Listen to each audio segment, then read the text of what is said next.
Kiddushin Daf Nun Vav concludes the Gemara's discussion about being Mechalel Meiser Sheni, using Meiser Sheni money for various uses. We've been discussing using it for Kiddushin. The Gemara will have a Kasha on Rabbi Yehuda from a Mishnah, from a Brisa, and then we will conclude the discussion and begin our next Mishnah. The next Mishnah discusses using Iser Hana for Kiddushin. We'll list various types of Iser Hana and how we know that they are Aser Behana indeed. So the Gemara now, let's begin. The Gemara brings a Brisa which discusses somebody who has Meiser Sheni money.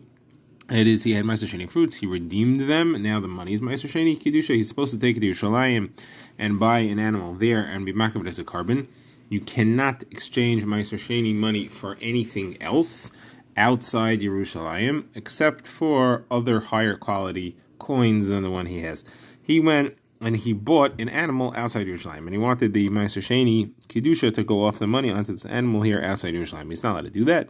First of all, the Torah tells us you're not allowed to exchange it for anything else. Second of all, the animal will be weakened on its way to Yerushalayim, which will be a loss of Meiser Sheni value. However, this is what he did. So what is the halacha now? Is it chal or is it not chal? So this Brisa says, depends if it's b'shogeg or if it's b'mezid. If it's b'shogeg, he didn't know that it was Meiser Sheni money that he was using, then the entire sale is voided. It's a mekach tois, and it goes back, he gets his money back, the Kedusha stays on the money, and the animal goes back to the seller. Now, if it was b'mezid, so the Brisa, the Tanakama says, the sale is valid, and he takes it to Yerushalayim, and he eats it there, meaning the Kedusha did transfer to the animal, and now the animal is Meiser Sheni, yes, go bring it to Yerushalayim and bring a carbon shlamim. Says Rabbi Yehuda, it depends what kind of mezid. If the mezid was that he knew he was using Meiser Sheni money, he intended for the Kedusha to transfer to the animal so that he could take it to Yerushalayim, shouldn't have done that, but if he did, okay, then it works and he has to go and bring it as a carbon there. If, however, he intended to trash Meiser Sheni money and he intended to just use the animal to eat here as chulin, then it's not chal. And the reason is that we penalize the seller. The seller who sold him the animal knew what he was doing, and he provided him with the opportunity to take Meiser Sheni money away. The Gemara, just before the end of the sugya, calls this the thief is not the mouse. The thief is the hole that the mouse uses to hide. And the Gemara there asks, what do you mean? The hole didn't do anything without the mouse. The Gemara says, yes, but the hole is enabling, and therefore it's just as responsible as the mouse. So which one are we responsible for? The one where the Meiser Sheni is actually found. He's the one who loses that. So we penalize the seller who sold him the animal and kept that Kedusha money for himself. Okay, so anyway, the Gemara's kasha is this Rabbi Yehuda doesn't fit with our Rabbi Yehuda that we've been learning up till now. Because Rabbi Yehuda we learned that if somebody's mekadosh an isha with Meiser Sheni money, the Kedushin is valid. It's the same kind of thing. You took the Meiser Sheni money, you used it for your own purposes, you used it to exchange for an isha, that's good. Why is that good? And here we say that we penalize the situation and the transaction is voided if you try to buy an animal. So the Gemara answers two answers. The Gemara's first answer is Rabbi Lazar. He says because the woman is going to take the money and go to Yerushalayim and use it there. She understands that this is Meiser Sheni money. She knows what she has to do with it, and therefore it's not going to be a problem. However, here the seller is complicit in this crime of misusing Meiser Sheni money in a way that you're not allowed to use, and therefore it's not going to happen. So the Gemara asks, we have a Mishnah that says if you use Meiser Sheni money to purchase a non-kosher animal, like a horse, or an eved, or land, which you know that you're not allowed to do that, there, the halacha, even in Yerushalayim, you're not allowed to do that. There, the halacha is that the purchaser, the one who brought the Meiser Sheni money and used it to buy these things he's not allowed to do, he has to replace the Meiser Sheni money with other things. He has to take other fruits, exchange that, and say the Kedusha of the Meiser Sheni money in the possession of the seller, wherever it is, should go onto this fruits, exchange it, and then eat that in Yerushalayim like the halacha of Meiser Sheni. So that's his responsibility. So there you should say the same thing. There the seller knows that the Kedusha can't transfer onto these things, and he understands that the money still has Kedusha with it, and he's going to deal with it appropriately. So why there do we say that the person who brought the Meiser Sheni money in the first place is responsible to replace it, but over here we say that it's okay for the Isha tego. So therefore, the Gemara says, okay, I'll give you a different answer. Here we're talking about an Isha who's a Talmud Chacham, she's a Chaveira, and she knows this is what you're supposed to do. However, a stam person who sells an animal doesn't know that, and therefore he's not going to use Meiser Sheni, money in accordance with its halacha. So now the Gemara asks, what is really the pshat? How come we say that the person who brought the Meiser Sheni has to replace it? If he used it to buy a behemoth, tmeya, an eved, or a karka, he has to replace it. But if he bought a regular animal, we say that it's voided. Why should that be voided and he gets it in exchange? Why don't we just say he has to replace it? What's the difference in halacha? Either way, he wasn't allowed to sell that. The Gemara answers, no, really the halacha is the same. And then he should try to void the sale and get the money back. That Mishnah is talking about where he can't find the seller. The seller ran away, he disappeared, he's gone, he made off with the money. You can't get it back from him, therefore you can't void the sale. Therefore he has to bring other Meiser Sheni and say, hey, the seller, wherever he is with that Kedusha money, I'm transferring that Kedusha onto here. Okay, let's begin our next Mishnah. That Mishnah discusses somebody who wants to be Kiddushin Isha with money that is Asr B'Hana. So something which is Asr B'Hana is valueless. You can't do anything with it. You cannot spend it. You cannot use it to buy anything. Certainly if it's food, you can't eat it. And since it has no value, it is not worth a Shahar Pruta and can't be used to be Kiddushin Isha. What are the examples? So the Mishnah says, one example is Orla, food which grew within the first 3 years of the planting of a fruit tree. Kelayim of a vineyard, that's if you planted vegetables in a vineyard which you're not allowed to, and it grew a minimum amount, you're not allowed to, it becomes Asr B'Hana. Sharniskal is an ox that gored someone and killed them, and they themselves, that ox has to be stoned, and you're not allowed to eat it. You're not allowed to sell the carcass, it's Asr B'Hana. Egla Rufa is the calf that's used for the Egla Rufa procedure when a corpse is found in the fields. The birds of a Mitzayra, the hair of a Nazir, firstborn of a chamar, a donkey, meat that's mixed with milk, basa b'chalav, chulin, which was slaughtered in the azar, an animal which was brought as a carbon, but it wasn't kachim. All these things, the Kiddushin is no good, and if he sold them, which he wasn't allowed to do, and he took the money, then the Kiddushin is good, because the money is not Asr B'Hana. The Isra Hana, if you sell something which is Asr B'Hana, which you're not allowed to do, the Isra Hana does not transfer to the money that you get afterwards. Okay, so now the Gemara begins looking for the sources that each of these things is Asr B'Hana. So first of all, we have Arla. So there was a brisa that says, Arelim L'Yoichal, can't eat Arla. So that only says that you're not allowed to eat it. I know that there's an Isra Hana, which would include, for example, using these foods to make a dye or to light a fire. So the Gemara says, "V'araltim es arlosai," that to include all other types of hana. Next is kelayim. Again, vegetables growing in a vineyard. So what's the source that's Asr B'Hana? So Chizkiah brings, because the Torah says pan is tikdash. So tikdash we read as a contraction of tukad eish, which means it has to be burned in a fire and has no value. Rav Ashi says it's read as pan yia kadesh. It should have the halacha of hektish. Just like hektish, you can't get personal hana from, you can't get hana out of this either. So when I asks, 1 second, about hektish, you could redeem. You could swap the kedusha onto something else. So here I should also be able to swap the isra hana onto money.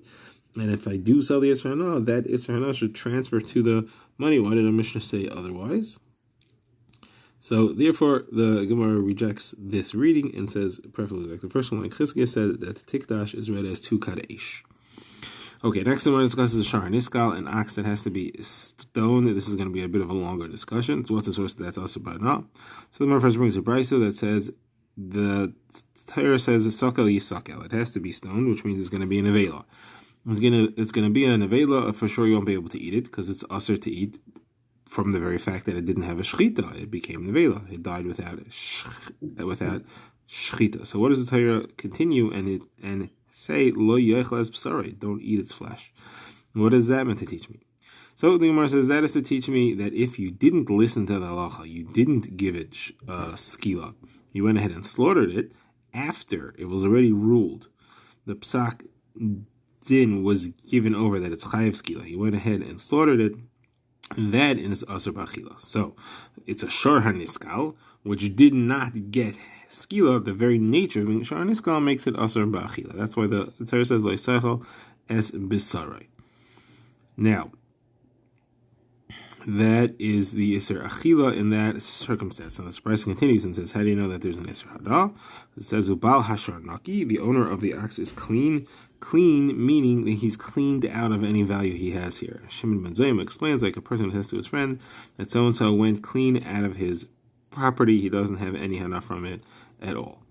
Okay, that's what the Brisa says. That's where we learn these two halachos, that if it was slaughtered instead of getting skila, it's also b'achila, and that there's an Isser Hana under all circumstances.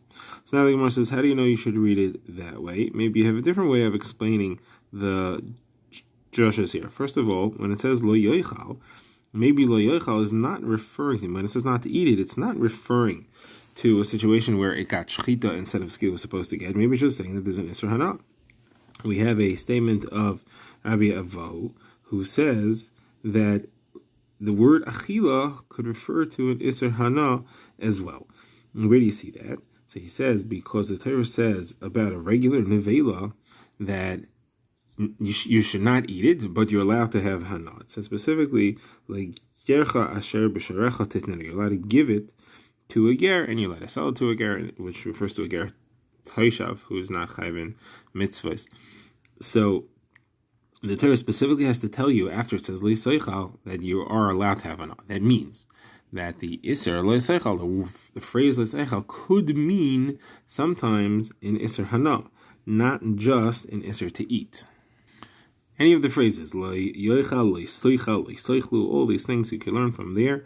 We can learn from the fact that the Torah has to tell me in one place that it's only in Isser Achila, not in Isser Hana, that generally I can understand it as an Isser Achila, as an Isser Hana.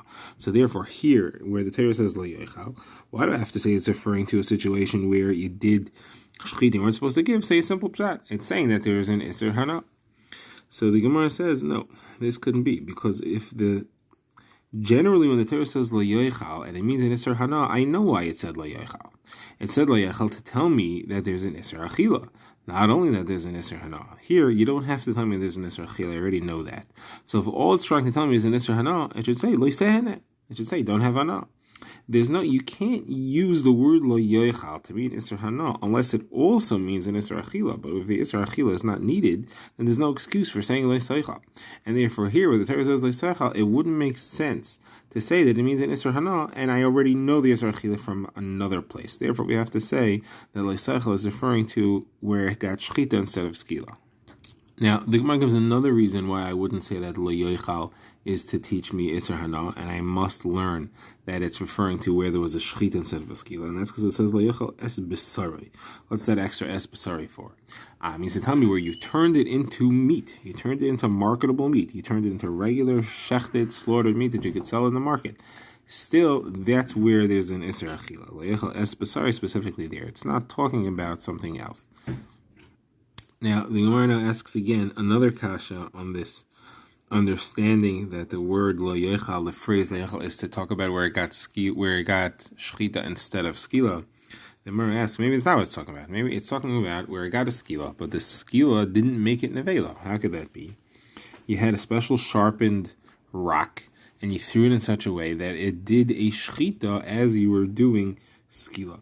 So maybe that's a situation where there's no Isser Achila of Nevela, and the Torah has to tell me Lo Seichal. However, if he did a regular shchita with a knife, normal shchita, maybe that would be mutter. How do I know that would be aser to eat? So the Gemara says, what do you mean? If he did a shchita, what's the difference? He did a shchita with the rock, he did a shchita with a knife. The Torah never tells us that shchita has to be with a knife. So that your case is the same as a regular case of shchita. Why should there be a difference between the two? We even have a brisa that says you can shecht with anything, with a rock, with a glass, with a reed. All these things are fine. Okay, now the Gemara has another kasha. If you go back to Rabbi Avo, we said that the phrase Lo Yoichal, whenever it's telling me not to eat, is also telling me not to have Hana, unless you tell me specifically otherwise. Once that's true, and once I learn that this pasuk of Lo Yoichal here is teaching me that there's an Isser Achila even where it got shchita, so now Lo Yoichal will also be telling me that there's an Isser Hana. Right? We had answered before that Lo Yoichal can't be saying only Hana and Isser Achila I know from somewhere else. Okay, so the Isser Achila is learned from where it says Lo Seichal, and it's talking about where it had a shchita. But then it also includes an Isser Hana. So now why do I need the pasuk of Baal Sharnaki, which we said before, is to teach me the Isser Hana? So the Gemara says, okay, according to that, I'll have to use Bal Hashar Naki for something else to teach me. Not only can he not have enough from the meat, which would ordinarily be what you would say Lo Yechal applies to, but even the skin. He's even not allowed to have enough from the skin of this animal, and he needs a separate pasuk to teach me that Bal Hashar Naki, he's totally cleaned out. Now the Gemara points out that in Baba Kama, there's an opinion that understands Bal Hashar Naki as saying he doesn't owe anything. And there's two things you thought he may have owed. He may owe kaifer, which is money you need to pay when your property kills someone. Even though kaifer, it says by a muad, an ox which is responsible for full damages. Here we're only referring to a tam. But it's teaching me that there is no such thing as half kaifer. A tam generally pays half of the damage that it causes. They teach me here there's no such thing as half kaifer. That's why it says Bal Hashar Naki, that the owner of the ox is clean. He doesn't have any responsibility. Another thing is that if there is a child that's lost, if there's a miscarriage that's caused, he doesn't have to pay for that either. So, according to the opinion that learns those two halachas out of Bal Hashar Naki, how does he know? You just told me Bal Hashar Naki, so teach me that he gets no hana from the skin. So how does this opinion know that he gets no hana from the skin? So the Gemara answers, because it says S. It says S, but sorry, the S is to include something which is subservient to the flesh, the basar, and that's the skin. So Gemara says, but there's an opinion that holds you don't make drushes from Essen. The Gemara quotes that Sugya Shimon HaAmsuni. Some say Nechemia HaAmsuni made a drush out of every S that the Torah says until he got to S Hashem Mekechatira. S Hashem, how could S include something to Hashem? There's nothing that could be brought or even compared to or said to be related in any way with the concept of Hashem. So therefore he said, okay, all of it is wrong. All Essen are wrong. There's no drushes from the word S. And that's the opinion that I was referring to here, that there are no drushes from the word S. So the Gemara just finishes that sugya that the Talmidim said to him, Rebbe, all the Essen that you explained, you give a drasha on them up till now, and now you're saying that they're all not true. What's going to be with all of those? And he said, just like I got tzchar for saying those drashas, I will also get tzchar for stopping to say those drashas and for withdrawing from them. Now Rabbi Kiva came and he said, no, there is something you can say a drasha from S, as Hashem Lekachatiras, to include Talmidei Chachamim, that you should have some yira for them, a me'ain of the yira for HaKadosh Baruch Hu.